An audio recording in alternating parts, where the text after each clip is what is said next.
कंगना रनौत के लिए पीएम मोदी करेंगे बड़ा काम। 2024 को लेके काफी उत्सुकता है और आई थिंक वही होगा जो 2019 में हुआ था। 2024 के चुनाव पर कंगना रनौत का तगड़ा बयान। जब मैंने कहा देश अच्छे हाथों में है तो हम क्यों चिंता करें। नमस्कार, मैं नियाज खान।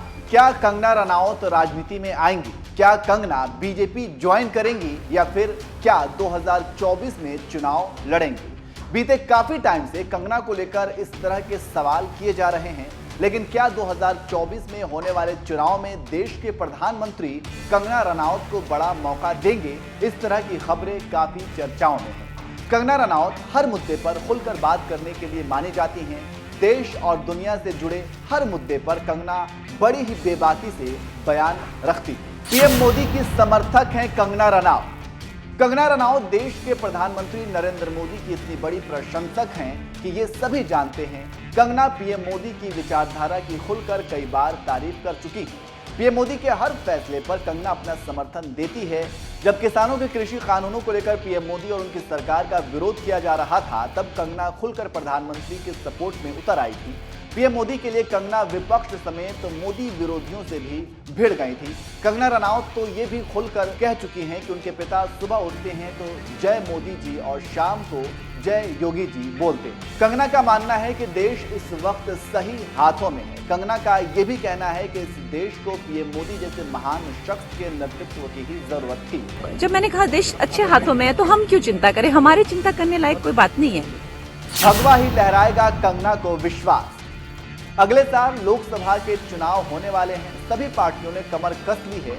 जहां विपक्ष इंडिया का नाम लेकर पीएम मोदी के खिलाफ खड़ा हो गया है, वहीं दूसरी तरफ कंगना रनौत को पूरा भरोसा है कि 2024 में विपक्ष पीएम मोदी की पावर के आगे नहीं टिक पाएगा। दरअसल हाल ही में एक इंटरव्यू के दौरान कंगना रनौत से पूछा गया कि उनके हिसाब से 2024 के चुनाव में वो किसकी जीत देख रही हैं। तो इसके जवाब में कंगना ने कहा कि मैं आसमान में सिर्फ सैफरोन देख रही हूँ।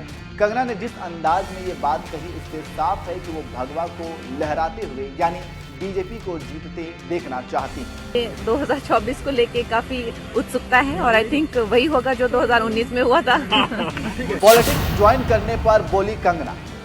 कंगना से कई बार पॉलिटिक्स ज्वाइन करने पर सवाल किया गया है। हर बार एक्ट्रेस इस सवाल का जवाब देकर सबको कंफ्यूज कर देती हैं। वहीं हाल ही में कंगना से एक बार फिर पूछा गया कि क्या वो पॉलिटिक्स में आने वाली हैं या क्या उनका आगे पॉलिटिक्स ज्वाइन करने में इंटरेस्ट है। तो इस पर कंगना ने कहा, एक आर्टिस्ट होने के नाते हाँ मैं इंटरेस्टेड हूँ पॉलिटिक्स में, लेकिन अभी मेरे लिए पॉलिटिक्स ज्वाइन करना बहुत जल्दीबाजी होगी। अब कंगना ने जिस तरह से पॉलिटिक्स ज्वाइन करने पर जवाब दिया है, उसे देखकर लग रहा है कि वो जल्द ही बीजेपी में शामिल हो सकती है। हालांकि कंगना का ये भी कहना है कि अभी ज्वाइन करना थोड़ा जल्दबाजी होगी। सवाल पूछा भी जा चुका है, कई बार आप जवाब भी दे चुके हैं, लेकिन फिर भी हम देखें कि कंगना रनौत जो एक सशक्त महिला हैं, एक आप रिप्रेजेंट करती हैं देश की बहुत सारी महिलाएं आप में शक्ति देखती हैं। आपको भी हम देखेंगे उसी पार्लियामेंट का हिस्सा। देखिए अभी ये तो हम लोग ये इतना बड़ा दिन है सारी महिलाओं के लिए, पूरे देश की महिलाओं के लिए, और ये विश्व में भी प्रेरणा देगा। हमारे देश की तो मैं कहूँगी इतनी बुरी हालत नहीं है। हमारे यहाँ पे तो शक्ति पूजा बहुत होती है, कन्या पूजा बहुत होती है।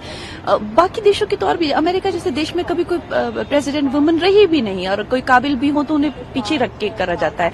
हमारे यहाँ पे बहुत बड़ी बड़ी दिग्गज नेता रही हैं, प्रधानमंत्री रही हैं, तो बाकी विश्व को भी इससे प्रेरणा मिलेगी। अब इस बड़े दिवस को मैं अपनी किसी छोटी उपलब्धि से नहीं जोड़ना चाहती हूँ और उसके बारे में बात करेंगे कभी ऐसा जब। क्या पीएम मोदी करेंगे कंगना के लिए बड़ा काम?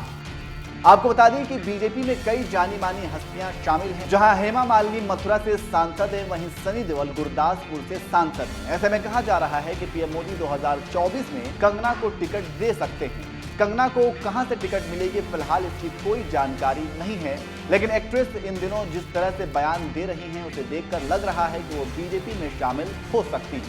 कंगना रनौत का वर्क फ्रंट।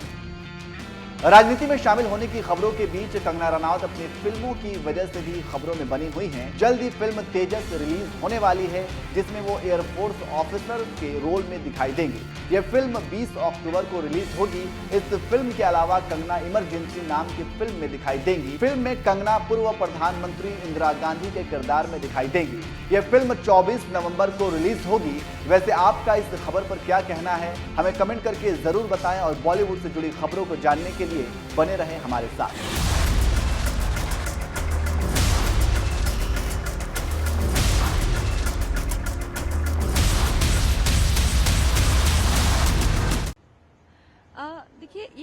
ऐतिहासिक दिन था पूरे भारतवर्ष के लिए, क्योंकि न्यू पार्लियामेंट जो है, जो आई थिंक सिंबॉलिक है।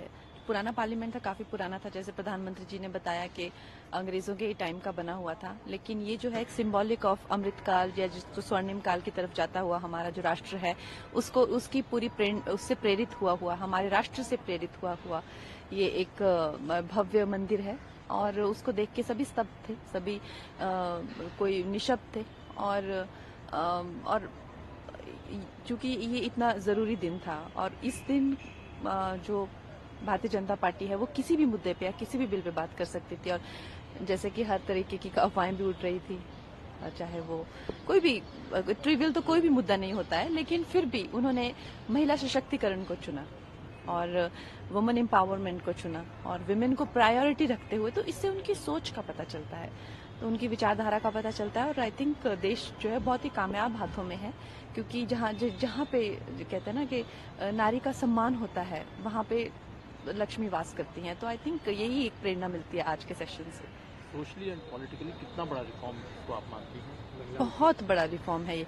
आई थिंक इसके इक्विवेलेंट कोई रिफॉर्म पिछले आजादी से 75 सालों में कोई रहा ही नहीं हुआ है, क्योंकि आप देखते रहते ज्यादातर पीड़िता जो होती हैं, चाहे वो किसी भी तरह की विक्टिम बनी हो, वो हमेशा महिलाएं ही होती हैं 90%, चाहे वो मोलेस्टेशन हो, रेप हो, या किसी और तरीके शोषण हो, असामाजिक जो बर्ताव हो। उससे अभी कल भी हमने सुनने को मिला, यूपी में एक दुपट्टा खींच के एक बच्ची की जान मार दिया उसे।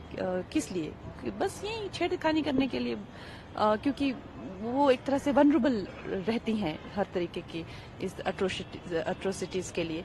तो उन्हें आरक्षण, सुरक्षण, सम्मान सब कुछ चाहिए, और आई थिंक ये सरकार का काम है, ये महिलाओं की रक्षा करना, उन्हें सम्मान देना समाज का, सरकार का काम है। जब सरकार में महिलाओं की भागीदारी बढ़ेगी, उनके हाथ में डिसीजन लेने की, देश का भविष्य तय करने की क्षमता होगी, आपको लगता है कि तब तस्वीर अलग होगी? बिल्कुल बहुत अलग होगी, बहुत अलग होगी। अभी भी आप देख लीजिए, पूरी सृष्टि का जो क्रम आगे चलाने की जिम्मेदारी भगवान ने अगर नारी को ही दिया, तो कोई तो रीजन रहा होगा ना। नारी में संवेदनशीलता से लेकर, शक्ति से लेकर, सहन शक्ति से लेकर हर तरह की शक्ति रहती है, उनको शक्ति का ही स्वरूप माना जाता है। और इस तरह से हर एक सामाजिक वर्ग का शोषण किया जाता है, जिसके करके वो पीछे रह जाते हैं। तो महिलाओं का बहुत हुआ है, क्योंकि महिलाएं इमोशनल बीइंग होती हैं और बहुत ही भावुक, जैसे कहते हैं ना कि अगर महिलाएं डिसाइड करें तो दुनिया में युद्ध ही ना हो कभी। तो उनमें इस तरह की एक इंटेलिजेंस भी रहती है, लाइफ इंटेलिजेंस बहुत ज्यादा रहती है लाइफ के प्रति। तो मेरा ये मानना है कि कहीं ना कहीं महिलाएं जो हैं कुछ चीजों के करके, स्पेशली जो उनकी जिस तरह से भगवान ने उनको बनाया हुआ है उसके करके, जैसे मैं हमेशा कहती हूँ कि अगर आज किसी को पॉलिटिकल करियर में जाना है तो वो कैसे इसमें जा सकते हैं, चाहे वो हमारे प्रधानमंत्री हो या अमित शाह जी, जो हमारे एक दिग्गज पॉलिटिशियन, वो कैसे बने हैं। उन्होंने बचपन से ही वो रैलीज में, रोड शोज में इवेंट्स करना या असिस्ट करना उस तरह से है। पर क्या हमारे घरों के बच्चे, क्या लड़कियां 14-15 साल की रोड पे जा सकती हैं? क्या रैली में हिस्सा ले सकती हैं? क्या कुछ नहीं जाएंगी, वो मोलेस्ट हो जाएंगी, चिमटी से लेके, पिंचिंग से लेके। और ये सिर्फ भारत तक सीमित नहीं है, सारी दुनिया का यही नक्शा है, यही नमूना है। क्योंकि जिस तरह से स्त्री की मेक है और उस तरह से जिनको भगवान ने बनाया है, उनको एक आरक्षण और सुरक्षण की जरूरत पहले से ही है। तो ये आरक्षण बहुत ही ज्यादा जरूरी है, ताकि एक इक्वालिटी समाज में आ सके। एक आखिरी सवाल आपसे कई बार